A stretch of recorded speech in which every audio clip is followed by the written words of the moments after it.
Okay, we are live. Hello, everyone. I'm Sudha Jamthe, and this is Sudha Live. Thank you for joining. I'm seeing the numbers go up. We are live. Awesome. So, this is streaming on LinkedIn, where I see you. I see just numbers. I always talk about how I love data, but it's bugging me that I just see numbers and I don't know who you are. So please make yourself visible and ask a question, comment, and then you have a bunch of emojis. If you don't want to write, you don't want to, have words, and choose one of those emojis. So let's see. So this is Sudha Live, our happy hour on Friday, where I get to have a conversation with you about AI opportunities. And I'm joining here from Silicon Valley, and thank you everybody from from around the world, especially for those people. It's early morning in Asia. That's why I chose this time so that I get to talk to you, because my other event that happens in the week is Weekly Wed, which is in my morning, which is got a big overlap with Africa, Latin America, and Europe. But I miss you guys. So thank you, everybody. So for those of you who are new to this, I am going to be giving you a lay of the land on what happened in the AI space from my perspective. I'm a technology futurist. I'm always looking for the latest, greatest, shiny thing, and then wear a skeptical lens and say, okay, is this going to create some business impact? And I look at it from an angle for my students who are career pivoting and moving into this from an innovation lens. And is there new jobs created? Are there opportunities for you to learn, continue to learn using events, call for papers, and the like? So that's what I'll be sharing here.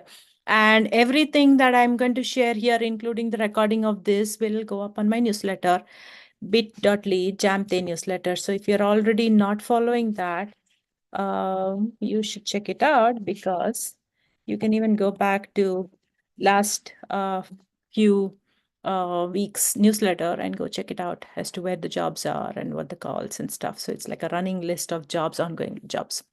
Okay. So I left you with a question. For those of you, especially the numbers I'm seeing on LinkedIn, I hope you were there last week, because I asked a question: what is the difference between traditional AI and generative AI? And we had some conversation about training data. And generative AI is built on foundation models, trained with lot of data. So yes, that is one difference. Traditional AI might not be with a lot of data. Definitely foundation models are with the internet data, huge volume of data, a lot of books and everything. So that's a given. My question to you is, what about inference? So the production version of the AI that we all interact with every possible AI, everything that you see in search engines, in things that is presented to us as customers on our phone and everything, right? It's inference. Somebody has built it with training data, thought that was good enough, and then it went through a whole bunch of roles in the companies, and then it said, and then it was moved to production, and then it came to us. So our autocorrect, all the AI offering to write things for us. Even when I post something on LinkedIn, it says, let me write for you, right? And it can rewrite things for you. And everywhere nowadays with Word and Excel and Google Docs and all the spam filters, everything is AI, right? And a lot of them are generative AI, which is rewriting things for us and creating content for us. And a lot of is a traditional AI, which is looking at data, and the spam filter is still a traditional AI, which is making sense of patterns so that it can draw some inference or prediction for us. So one of the things in our discussion was they make prediction, and AI in any form makes prediction. So what is the one thing that generative AI does, which is different from traditional AI? Instead of thinking about it as generative AI, because the concept that it is generating kind of will throw you off. So the one difference, to summarize, is in terms of training, it's larger volume of data for generative AI. That's a given. In terms of making prediction, how it operates, it has got some stats patterns, it's got some neural networks in its brain. It's a different kind of storing the information as a transformer model versus, the traditional statistical models. That doesn't matter. It's under the hood. It makes predictions, right? And so both are making predictions. The traditional AI, generative AI, both are making predictions. The third thing is when it runs inference, this generates, and the other one is going to give you an answer based on some prediction. I've given you enough clues. So you have to tell me what is the difference. This is where I left you. What is the difference between traditional AI and generative AI? And just for the record, I teach in a lot of different places and I enjoy teaching very super smart people who know to think beyond what is presented to them and challenge the thinking and then make the connection with everything that they've known in their lives, in their careers, in their vocation, and they bring it. So I'm very confident you'll find the answer. So, and there is no bad answer, right? Because we are thinking and making a connection. Maybe you don't know this, you just don't think that's not what I'm asking about. So, tell me, what is the difference between traditional AI and generative AI from an inference perspective? And you can write your answer here. And those of you who are numbers on the screen, I'd love to hear from you. And let us continue on. So, one of the things that I was looking at this week, I mean, the big project I'm working on is IoTDay. I do this thing called IoT Women, and I have a bunch of other amazing people. But the one person who is a constant with me in this for the last 5 years is Rocky Stimson. Thank you so much, Roxy, for being as crazy as me. Anyways, so what we do is this is like a 24-hour marathon with all women speakers, and given my focus as technology futurist on exponential technologies, you learn about a lot of exponential technology. So that's a given. And also how to survive in industry, how to manage your career in the workplace, and all this other stuff. Also, we have some soft skill panels also, and the most important one on AI ethics. I'm going to show you who our final selected speakers are, what the sessions are. But before that, I don't want to miss out on telling you about what was happening in this week, what are the different opportunities. So one of the other things that I did this week was I did a podcast as a guest. Let me find that screen for you. It was amazing. Hold on. Where is it? Where is it? Where is it? I'm sure I had it ready here, guys. I had a window. Yes. Okay. So AI and different aspects. Okay. I started talking already. So what I'm going to do is I'm going to go share that screen. I'm hoping I'm sharing the right screen with you. Is this the one? Yes. Okay. So I was a guest at Semira Dolan's live stream, and this was about how to get into AI for non-technical users. Aspects of AI. I have one of my students who took my course at Barcelona Technology School on AI, and she took UX design course, because I also teach various aspects of AI. And she is a lawyer with a psychology degree. She's put that together to create a new job function called behavioral legal design. It's unbelievable. She's talking about AI design, but for lawyers and for privacy policies and the like. We just look at, when we go to any website, we say cookie, accept the cookie or decline. But there's so many different designs of it. That is designed by somebody like my student Alejandra in a very systematic way. So I just want to give that as an example of there's so many different job roles in AI, and you can make your own. Yeah, so she took your course and was able to transform her role into something that involved AI. So Talisha, it sounds like you just took a certification in AI. It sounds like if that's something that your employer, or if you're an entrepreneur, you're looking to transform your role, you can take these certifications, take these courses. Okay, so I wanted to give you a taste. Be that subject matter expert. I wanted to give you a taste. Okay. I'm going to share the link for the podcast with Samira, because Samira is one of those people I respect, and she is a cloud engineer, and she's a LinkedIn learning course instructor. That's a mouthful, like me. But she does courses on cloud, on LinkedIn learning. That's so much easier.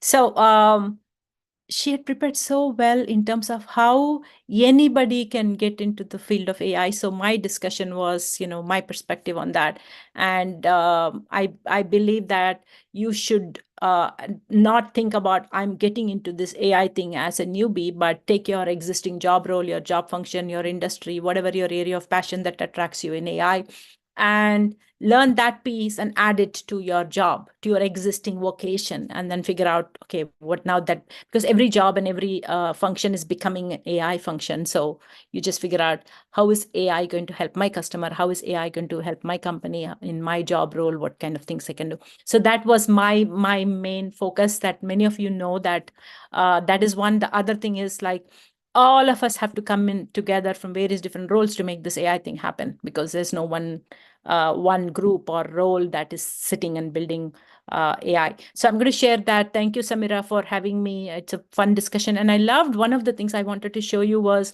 the way Samira was doing was, this whole live stream was, she was using a different tool than what I'm using. So she could call in the comments from people and show who was commenting and contributing, adding to the discussion, which I thought was very, very awesome. So I would love for you to add a comment. I am not able to call you and bring you in, but I'm able to, at least I can show the screen if you want to. But my goal is to make sure that I address your questions. We keep this as a conversation, and we keep moving forward, and it is fun. So I'm not here to just come and say, what I have seen and I've done, because I've worked in tech industry all my life, and then I obviously teach in multiple places for the last 8 years, and my students come from every possible vocation. So they keep me on my feet and smart, so I kind of figure out answers for actually going into the crux of making AI happen and Gen AI happen, and question things to, when I bring it anything to you, I am not endorsing any brand. And even for a startup, I will not just throw a name without thinking whether, if I say that it is good and you're going to pick it up, what are the repercussions? Are they going to support you? Are they going to start charging you? Are they legit? And things like that. So that is one. And you heard the word Alejandra. That's Alejandra Infantis. And I was giving that example because Alejandra had spoken at Weekly Wednesday on Wednesday. So let me bring up that one, because Alejandra did a fantastic job.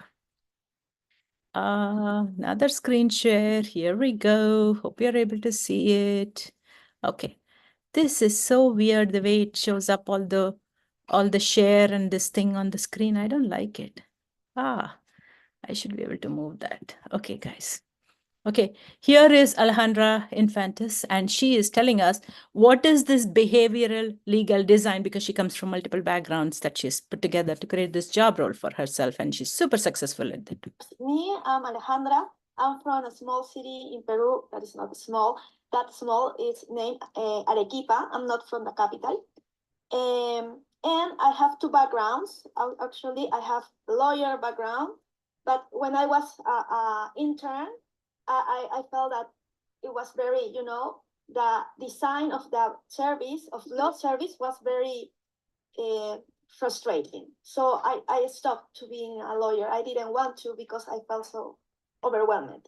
And after that, I find all this area about customer decision making. And I thought that decision making process itself was fascinating. So I started a degree in psychology. So I have a master a bachelor in law, a bachelor in psychology, and after that, I did the master in UX. So that is my background. I'm very moved through about democratizing the law, because I don't want that anybody else felt like I did in the past, felt frustrating about their rights, feel frustrating about the law. So that's why I'm very moved about behavioral legal design. Okay, so I'm going to stop this also, guys, because this was another hour, and I'm going to share that also so you can watch the whole thing. It's a complete presentation about what is behavioral legal design. And it is not just for lawyers. This is democratizing law for people is how Alejandra came with. So I talk to many of you and I say, find what you're passionate about. Is that something that you want to solve for? So for her, she was a lawyer, and then she found that law was not very accessible to everybody, and it was not easy to understand what the spirit of law for various things was. And so she ended up creating a whole path for herself. She didn't say, I'm going to follow my passion, I'm going to change the world, I'm going to do this or that. So sometimes we don't know where exactly we are going, but as long as we are very, authentic to ourselves, I think we can, make something happen. And maybe, I hear many of you say, we don't always have the luxury of doing this. You could do some job and keep doing something else, or, you in your job, you can bring that other aspect that you believe in. My personal journey is, I believe that I didn't take a break and go do another degree to go do something. I did go do an MBA because I just thought I was this technologist and I don't understand who makes money really in the company and what is the secret sauce for it. I'm still searching that. I think I found some answers and made a lot of money for some companies I worked along the way, but I'm always looking for where is the ROI, what is really adding value to the customers in everything that touches me.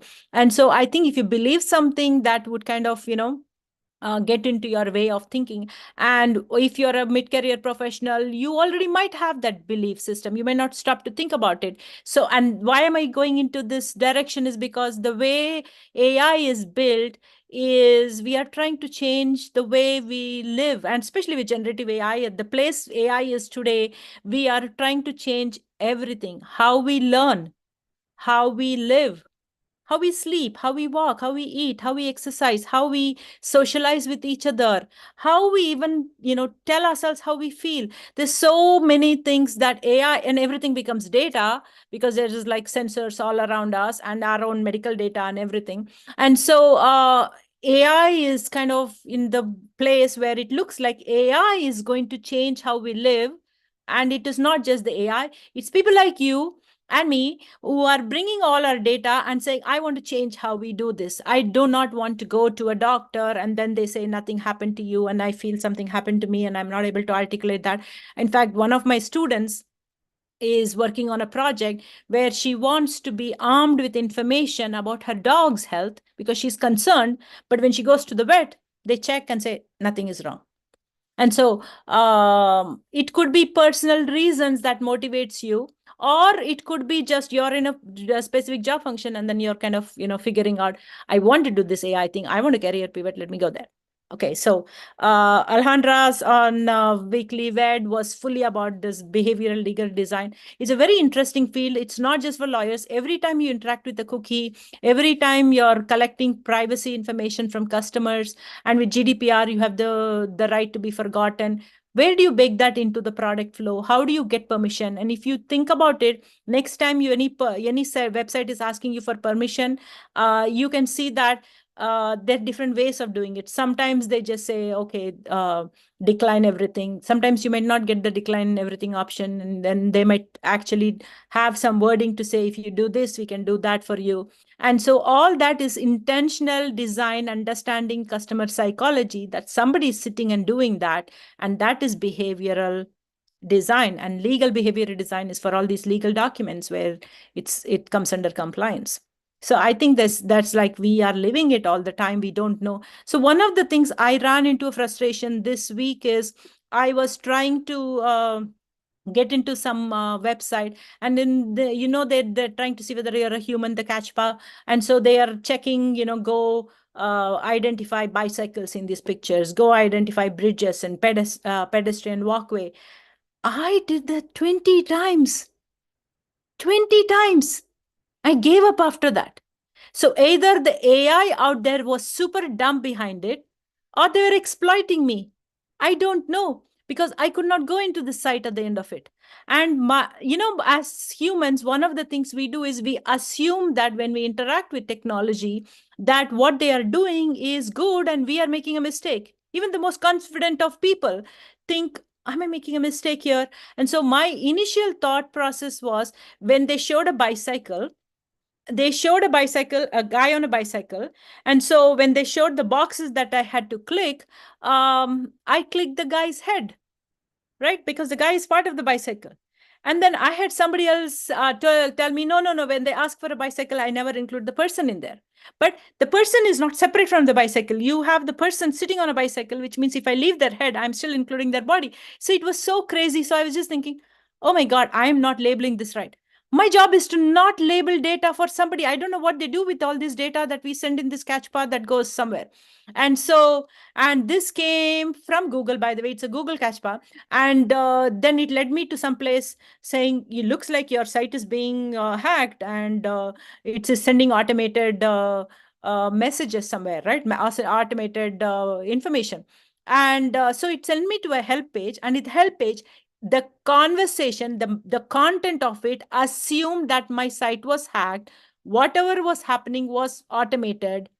I needed help. I just needed help to go past this identifying cycles to get into the site. And I had no way. Right now I'm sitting very calm. I was not very calm at that point. So what I wanted to, and anyway, so if you're in that role, especially now I'm talking about catchpa. If you are involved in catchpa, I want to know the answer of what is going on, where is all this data collected, and what is the AI behind this? What is the recourse when the AI fails? When I teach UX design, AIX, which is artificial intelligence UX design, to my students, I always say, assume the AI to never say sorry, because it is not thought to say sorry. It will make false positives and false negatives. So plan for the false positive and false negative, because you're going to lose the customer at that point. The design flow is done with customer empathy. The customer is coming here to make this purchase or log in and go do whatever. And you design for an optimal path, and then you throw them off a different path when AI fails, and AI will fail for whatever percentage of time, because it's making a prediction every single time, and it will make a mistake. So in this case, whatever the reasoning, it frustrated me, and it was not allowing me to go in. So there's got to be a recourse on how it is going to deal with me, because I'm not going to go back to that site again. And sometimes I may not have the luxury. It might be my bank account, and I can't say I'm not going back to that site again. So to close this conversation thread, I just think you all need to think about UX design in a very intelligent way, whatever your job roles are, if as long as it touches it. And thank you, Alejandra, for bringing this for all the places where I have to give permission for everything that involves compliance, to make the cookies go away, to give them permission for my privacy data, or make them forget my data and say, go stop saving my data anymore, and things like that. Everything that is becoming more and more important in the data AI world, because if you don't give them data, there's no AI. And with whatever minimum data AI is learning, it can make mistakes. So there's this whole design. I see the UX design, especially with the chat GPTs, with the chatbot interface, it's kind of bubbled up to a very human-centric interface. And we are kind of in a very interesting phase when in building applications, in my perspective. Okay, so those two, I'm going to share those resources so you can continue on. And what I'm going to do next is, let me check whether there are questions, comments, anything else. Okay, so what I'm going to do next is, I am going to tell you about IoT Women, IoTDay, because that's a big event, and you have a lot of stuff you can learn from amazing people on AI, Gen AI, and various different things. I promised you in the beginning. Before I get to that, I am going to see, let me do a time check. Okay, so one of the things I'm going to do is, I'm going to share a bunch of events and calls and stuff that is very relevant to your learning journey. Since we started out talking about how you can career pivot to AI, I am still waiting on that answer on what is the difference between traditional AI and Gen AI from an inference perspective. And if it's not an inference perspective, and I told you about training data, I told you everything is making prediction. If there is something else that is not inference, but still there's a difference, I am happy to learn from you. Tell me what it is. I am asking you, what is the difference between traditional AI and generative AI? And it's fun. It's fun. So I'm waiting for you to tell me that. Okay. So let me go to some of the things I've shared. I've saved up for you to see for yourself what's coming up. So this topic that I shared with Samira Dolan, and Samira Dolan, let me tag her here so you know who I'm talking about. Because sometimes spellings are important, guys, because we all come from, learning different languages. And one of my areas of research is inclusivity in languages, language AI in LLMs. Now it's become LLMs, but my overall research started with the inclusion of languages. And I find that where we start our first mother tongue, where we come from, we might pronounce names differently. For example, my last name is Jamthe, but J in my name is not silent. And in your language, if J is silent, then you might call me Amte, but I'm not. So if you end up, internalizing my name as Sudha Amte, then you'll spell it wrong and you will not connect with me. So here is Samira Dolan, amazing cloud engineer. Find her courses. That's what I would say. And she's the one who did the podcast with me. So I'm going to anyway. LinkedIn Learning. LinkedIn Learning. Why is it you're not giving me LinkedIn Learning? It's giving me LinkedIn API Learning. Okay. LinkedIn Learning. It's giving me a LinkedIn Learning tool. Courses. And I had fun actually recording my courses at LinkedIn Learning with Samira. So must follow. And I will share the link to the event with her that I was telling you. Let me bring that here. I don't want any homework. One of the things I don't like to do is promise you stuff and not give it to you. And then I have homework pending. Here we go. Okay, so that is one. And then the weekly Wednesday is going to be out at, where is it? I'm going to share the weekly Wednesday also. I don't usually share the weekly Wednesday. There's a playlist for weekly Wednesday, so you can get all the weekly Wednesdays, but weekly Wed. But I'm just going to share it with you this time. Weekly Wed with Alejandra. So I'm also going to tag Alejandra. So if you want to know about behavioral legal design, she's the person. And then you can watch her whole session also. Okay, so let me go to the other things. So in terms of event, I believe there's a bunch of events happening. Where are we? We are on the 5th, right? So there is let me share the screen. Sometimes I find that sharing the screen, you can see the URL and that, and you get a visual on what I'm talking about. This is annoying me. Is there a way to kind of make this dock to the top? Yes. I still don't like this taking away my screen space here. This meeting is being live streamed. Okay. So here is an event on April 15th. It's called Evaluating Generative AI Systems, the Good, Bad, and the Hype. It's not good, bad, and the ugly. They covered it in the bad, I think. So this is also live stream, but this is also happening live in DC. So they are bringing, and given that it's Washington DC, they will have policymakers, lawyers, and researchers, engineers, and everybody, right? They're coming and they're going to cover this topic. So it's very interesting. System refusal is very interesting. Okay, so that is happening on the 15th. And like everything else, I'm going to be putting it out in the newsletter, in the bit.ly Jamthe newsletter I told you about. So you will get to see that. Let me go close out on other things that I don't want here so I can look at you. So you don't need to be put on the spot on the question answer about it, but if you have a question for me, I'm happy to answer that. If you have a burning question about generative AI, or even the topic, like what is good, bad, and ugly? What is the good, bad? What do you think is the good and the bad? And what do you think is the hype in generative AI? I think there is hype, but it is not baseless hype. I think there is definitely hype still. But I think there is a lot of promise that we have not tapped into it. Okay, so the other thing I have is there is a Stanford event. It is called Data Feminism for AI. Let me show that to you.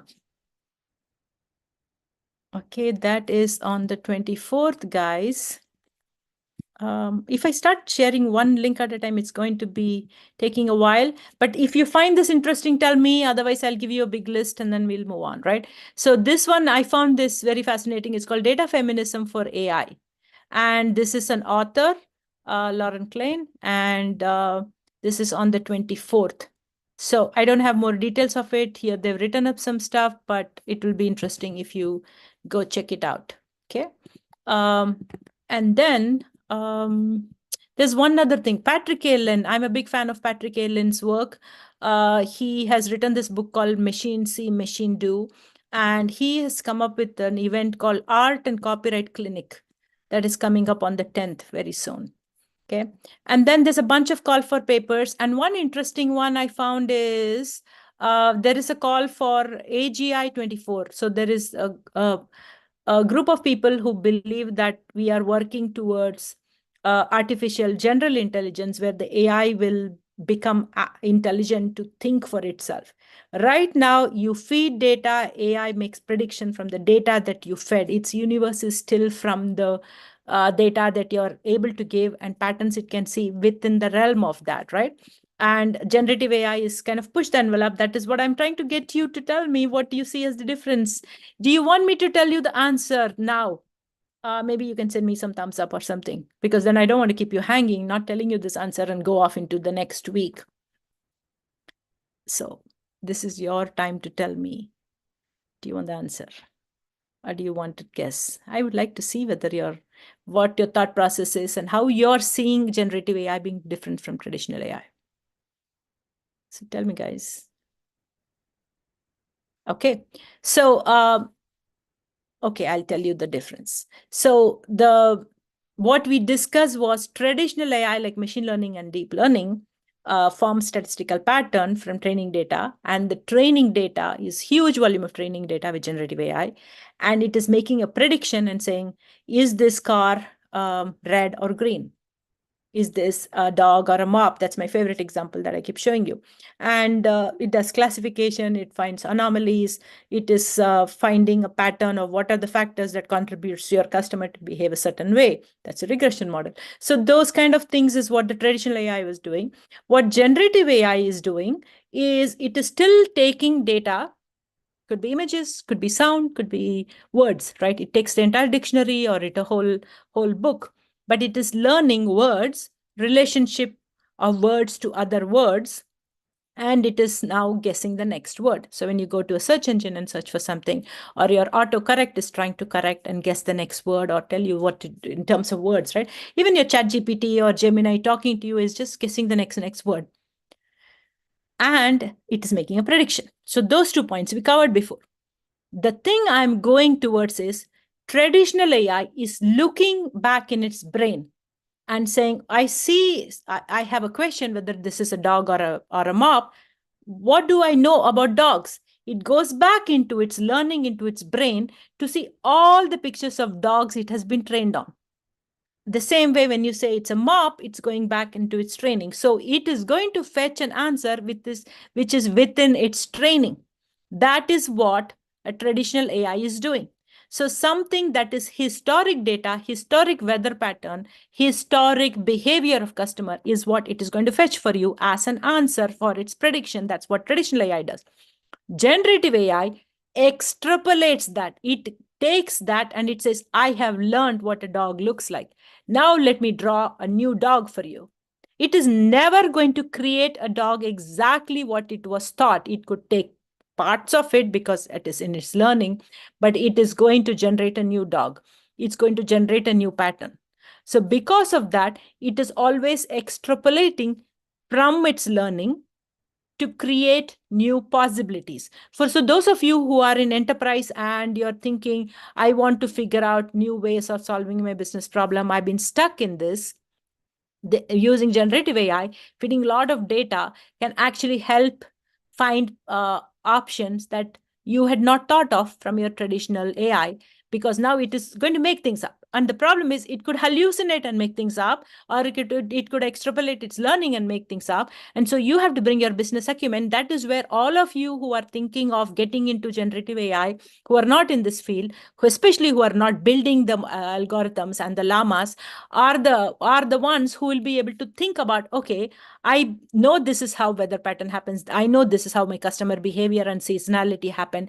I know this is how images look like when my customer creates ad copy or something. And you actually now get generative AI to generate things. And then, this is hallucinating. It does not make sense. Like generative AI fails when you ask it to draw people, and it sort of 5 fingers, it draws 6 fingers, right? So when it is failing, when it is hallucinating, and when it makes sense. Maybe it makes sense. Maybe it's a risky use case that it is proposing. Now you can actually decide whether it makes business sense and go test it out. So that extrapolation is what it is doing. Now, coming back, this AGI is about AI becoming a general AI. So everything that AI is a narrow AI because it operates within what it has been trained in training data, whether it is a machine learning, deep learning algorithm, which is going to find it only from its existing training memory, or it is going to take the existing training memory and extrapolate and create something or generate something, which is still bound by its data.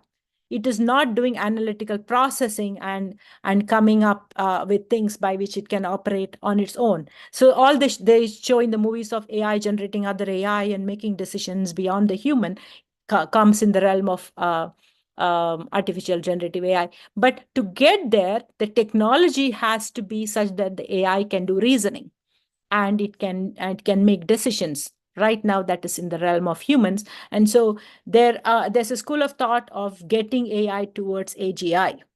And so this AGI conference is doing exactly that. They have been tracking the progression in that over several years, even before this Gen AI craziness picked up. And so that is what the AGI call for paper is. Let me find that call for you. I'm going to open a new window for you.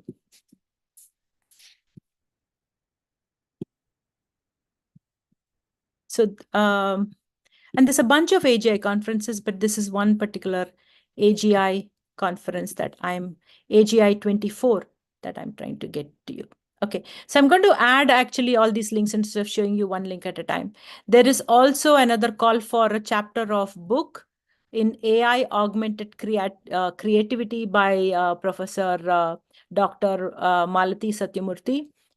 There is the Pride Summit that is coming June 10th to 14th, but the call for paper is open only till the 25th, I believe.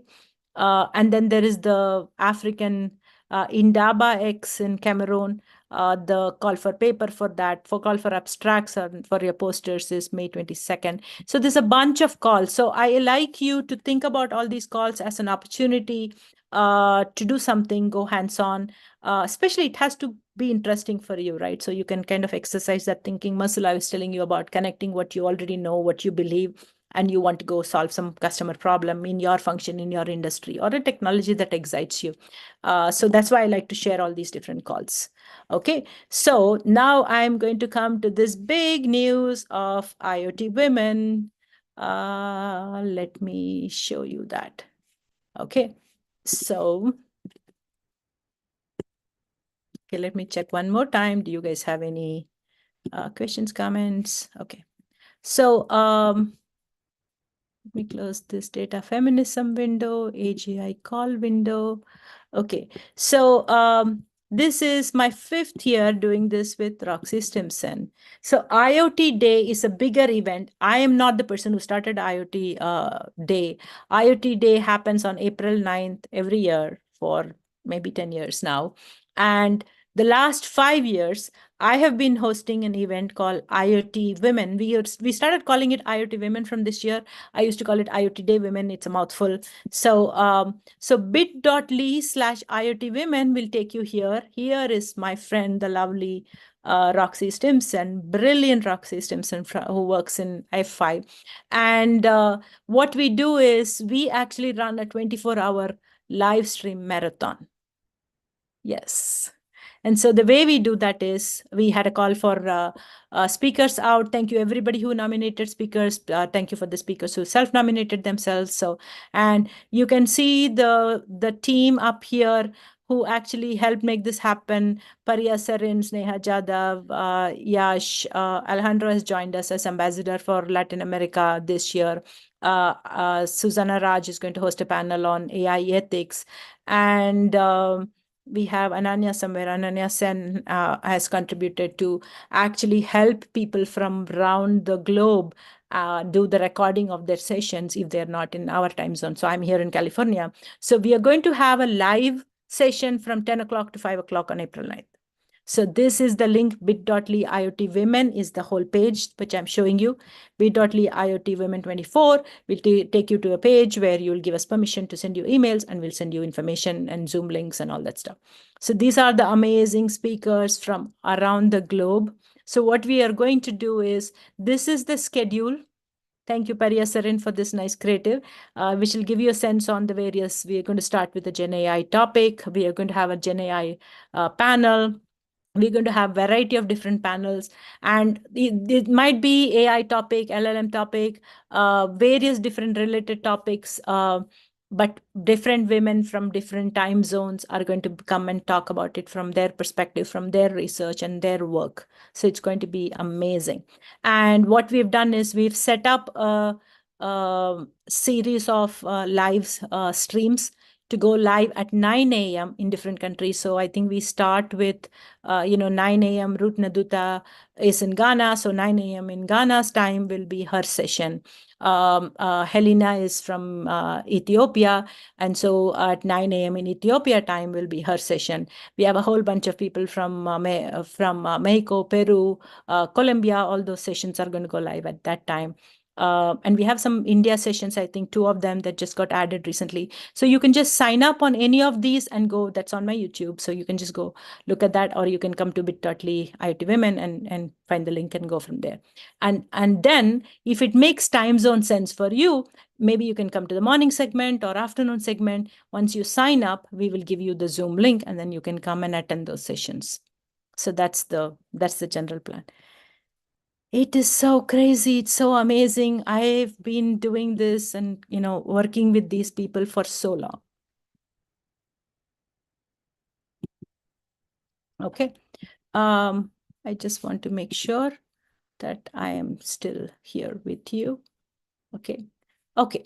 So I'm going to put this right here, but this will all show up on the bit.ly IoT Women. Yeah.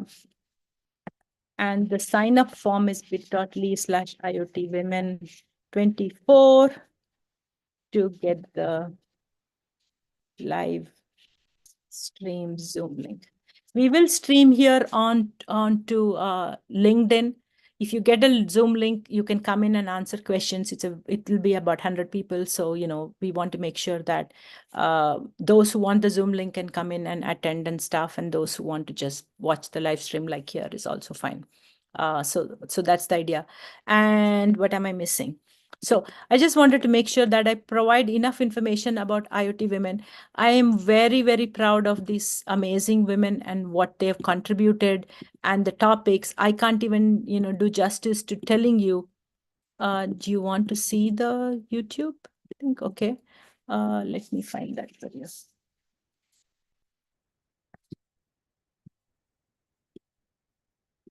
soon as I go to my channel, it will start a playlist. Okay. So we have a playlist called IoT Women 2024. Okay. Thank you for asking that. Because sometimes I don't know, I give a lot of information, what is useful for you. So I appreciate you asking me that. So what I have done, this is the one that's annoying me today. I don't like it here. So I just went to my YouTube, and there is a playlist called IoT Women 2024. And I was telling you about Rutna Duta's session. You might remember Ruth. She had come and done a session on BERT, hands-on. BERT is the algorithm that's the precursor to GPT. And she had taught us how to build BERT as a session in 2021, way before ChatGPT, way before GPT was the big thing, right? And so you can look at this playlist and you can say, okay, I want to follow Ruth's session that is in my time zone. It's going to show in your time zone, and in my time zone it's at 4 a.m. So it'll send me a notification. Then I can say the Alejandra's session. Alejandra is going to join us live. She's also going to do a session, so we have that, and I can just go and sign up for everyone's session, and then individual ones, and notify me. So that's how you can actually watch the live stream for your time zone. And then if you go to bit.ly, which is this one, right? I'll share that too. Yes, I know it makes sense to share, then you can see the URL, right? So at bit.ly/IoT Women 2024, you go there, and you can actually thank you, Susanna Raj, for this beautiful creative. And so then you can actually go there and you can just sign up. We need your marketing permission so that I can send bulk email to everybody else who is signing up, because if I send individual emails, the AI in Google Mail will wake up and then say it's spam, and my email will never reach you. So I've set this up on MailChimp, so you give me permission to email you. That's what this is. And that's it. That is it, guys. Okay, am I sharing the screen with you? Yeah. Yes, I'm going to stop this. Okay, so there are a few more jobs, and there's a bunch of interesting things that I would love to share with you. But I think we covered a lot, especially in this discussion on this whole the AGI thing was, I think, pretty heavy. So, and leading the comparison between the two. So I'm not going to just give you a brain dump on a lot more things that I'm coming across this week. I'm actually going to be doing a talk at a local university in Silicon Valley tomorrow. And then IoTDay on Tuesday. And then I'm going to be going back to my favorite topic of autonomous vehicles and speaking at a different university by end of the week on Friday. So I'm going to bring those back to you. And every time I do any of these, I'm actually thinking about you and whether you would like this and whatnot. So I wanted to finish up today's session with a beautiful beautiful image. I know some of you like that I shared the Niagara pictures, especially the one that was frozen that I had shared with you, and you appreciated it. So that has motivated me to share another one with you where, let me find that. Let me see if I can find that. And I tend to see a lot of nature and stuff, and I track that, and then the way my brain works, I go back. The way my brain goes, I'm trying to find a picture. So that was my music in my car. So I'm trying to see what so here's the thing. Here's what happened. So few days back, literally 3 days back, we had no clouds in the sky. It was complete blue sky. It was empty. And then now the last couple days, it rained a little bit. We don't even have much rain, but it's so much rain clouds. And because of the rain, up there far away in Tahoe, which is Sierra Nevada, there's snow. And so we know that. So today I'm driving around. I see we are in the valley, right? We are in Silicon Valley. So one side is all mountains. There's nothing. And I saw that, and I saw the clouds on that. And then I'm like, clouds all around me, and this is going to rain, and it's not going to rain. And then I see on the other side, and I see snow-capped mountain. First, I thought it was Tahoe and Sierra Nevada. It is not. It is just it's not the hills. You cross the hills of San Jose, and then past that is it's still a mountain. It's not very tall, maybe like 2,000 feet or 1,500 feet, but it's tall for us when I'm standing in the valley. And so it shows us snow-capped mountains. So I was super impressed. I was like, I need to go drive around and go find that. So what I found is, what I'm going to share with you is a nice view of that, which I liked. Finally, when I reached there, the funny thing is, um, so I'm going to share you that picture. But two thoughts that I want to leave you with, which brings it all back to tech for me, is one is, when I found these mountains. The view, it was like beautiful because it was greenery with the, let me find that. So it was greenery with a lot of the shallow hills, followed by the actual mountain, right? So the snow cap mountain. And so while I'm driving up towards that, I had to go up. It was like a windy road and up the hills. And the hill is not very shallow, right? I still have to go up and cross the hills, and there are cars coming on all sides. And I see the view very beautifully. And at some point, we cannot even see the snow-capped mountain. All I can see is just the green hills all around me. And I was like, was I imagining this? Is this real? And then once I cross the green mountains, I can see the snow-capped mountain, which is basically the Lake Observatory mountain up there, right? And when I got there, I had not even gotten to that. The view when I'm seeing, so 2 points I want to say, which brings it back to science and tech for me. So by the time I was, past, I was seeing the view where I'm seeing the green hills, and then the snow-capped mountain. It looks beautiful, and I'm seeing the view. And then I'd say, oh, well, maybe I should go there, right? And I thought I was crazy enough to think of this idea and start driving out. And I had to come back in time for Sudha Live today.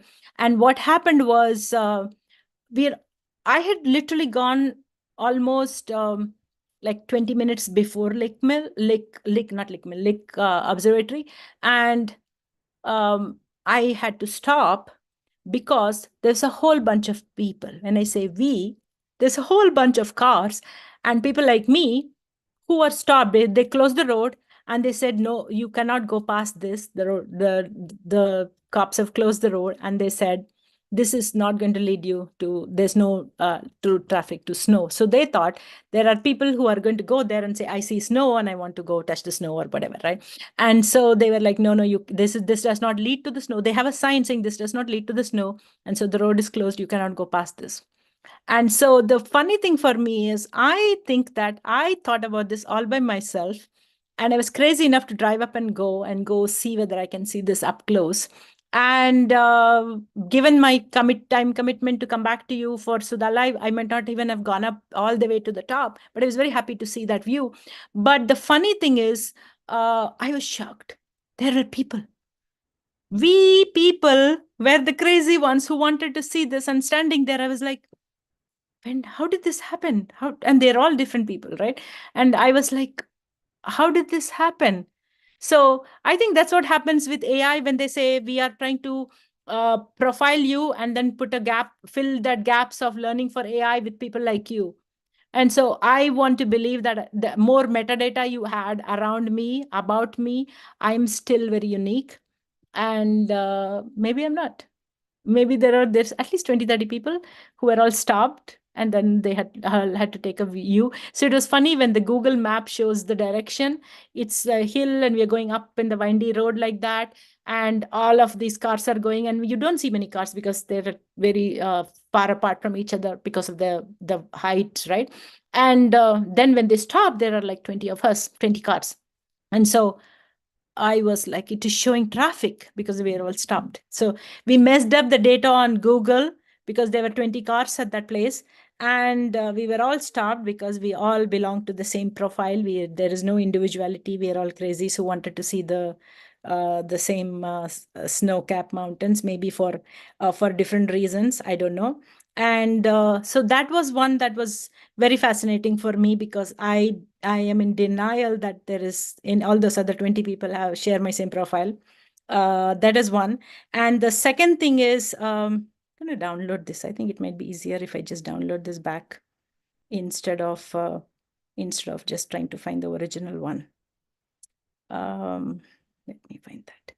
So and I'm definitely going to show this to you before I go, because I think it's beautiful. The way we ended up seeing the, let me do this. It might be easier if I just send this to this computer where you can see it directly. That's what I'm going to do. I'm just going to airdrop to myself on the, okay, awesome. Let me see if I can find this. Because I'm talking about this and you're like, why is she so excited about this? What is the big deal? She was talking about AI and Gen AI, and then now, what's the big deal about this other thing she's talking, right? No, it is, guys. It's beautiful. It is amazing. Okay, so video 2024. Let me see if I can find it. Okay, video. Okay, so the other thing is the other thing that was super exciting for me is there is one of the ways I look at things is I'm always thinking about opportunity to innovate. And that's what I love about each of you when you're looking at AI, Gen AI, and you say, I want a career pivot. You want a job, you want to do interesting jobs, you want to go solve interesting problems, but you're always looking for opportunities to innovate. So one of the things that I realized is when I was trying to look at things from a height up on the hill, I could see I was at a hill, I was at a height, and then of course I should not be looking too much by the side while I'm driving, but I could see a quick view, and I see there's the hill, and then there is like layers of it. I can see the city, I can see the mountain on the other side because I'm in the valley, right? I'm trying to go towards the other hill in a single snapshot. And when I take a picture, it does not give me that depth. And so I just realized like how our eyes are capable of adapting to all that. I just wish that we could have technology, because there is so much on the glasses and this whole 3D VR, AR that has picked up back again. But what I would like to see is whether we can have, technology where, like our eyes would adjust, can we have glasses that would adjust? I had spoken about this when I was teaching IoT to people. That same thing has come back. It has not been solved. I go wear glasses. I don't like that. And I would like my glasses to, adjust to different depths and perceptions and stuff, almost like a bifocal, but for everything, right? I would love for that to do in a very automatic way. So if that kind of glasses, if somebody's going to give, I love it. So I found the image. I'm going to share that to you, and then I'm going to close off this topic, and you'll see why I'm so excited about it, why I'm talking so much about it. Okay, so this is my last share, and I'm going to go away into the weekend. So here we go, just this. You see this? So this is the point where I was driving, went up this hill, the one kind of hill, and then I was like at a point where I pulled over, where they stopped us and said, you cannot go further. And so I could see rest of our hill that we were crossing, and this is the reflection, that this is the from the cloud that is, shadow that is blocking the green. Otherwise, it's very green. And then this is the snow-capped mountain, and this is actually Lake Observatory. I've gone up there and seen the moons of Jupiter and stuff sometime long ago. But it looks beautiful. From where I'm sitting, it's funny because from where I'm sitting, this looks so beautiful, like a snow-capped mountain. I think it's only 2,000 feet or less tall. But this view was very beautiful. Finally, I was able to get this for you. So I hope you enjoy it and you love it, and you think that I'm still unique, and all the other people who were the 20 people, at least you share my metadata on the craziness of wanting to go drive up to see the snow-capped mountain from Silicon Valley. So I appreciate that. But that actually is kind of a wake-up call for me that, that's what we're doing with AI, trying to personalize information and try to know people and predict about our behavior. It goes to that's where we are collecting all the data to predict me from and group all of us as the 20 people who are similar, but at the same time to still find what I am doing uniquely so they could personalize my information and give me recommendations. And that's where we're going. So anyway, with that thought, I want to wrap up and thank you for hanging around with me and hanging around to even tell you this crazy story of, going and looking at a snow-capped mountain in Silicon Valley in the middle of all this sun on a crazy day. So I appreciate that. So with that, I'm going to wrap up and thank you, everybody. I'm going to stop the live stream and let me come back, look at you on LinkedIn and say bye. So I appreciate that. Where are you? Yes. Thank you, everybody. And all these links will be here at bit.ly/Jamthe newsletter. That will go out on Mondays. And thank you, Periya Sarin, for getting this out on Mondays for me. With that, I'm going to wrap up. And I hope to see some of you at IoTDay, IoT Women on IoTDay on April 9th. And it actually starts from April 8th evening, Silicon Valley time, because it's April 9th somewhere, because it's a 24-hour event. So look out for that. I've shared the link bit.ly IoT Women 24, one word, all lowercase. So you can sign up to get the live stream and the latest schedule and whatnot. So you'll see me, sharing more about that in the, as the live event happens, but I'm not going to be posting. I think I'm going to do a speaker announcement and do one post on LinkedIn. And then you're not going to hear from me till the IoTDay on the Tuesday. So with that, let me wrap up. Thank you, everybody. Stay safe and keep me posted. And I would love to hear, your feedback, what you liked and what you want to focus on, especially through the week. Some of you talk to me, but I would love to hear those of you who are here tuning in and staying here loyally. So I appreciate that. And have a beautiful weekend. Okay. Ciao.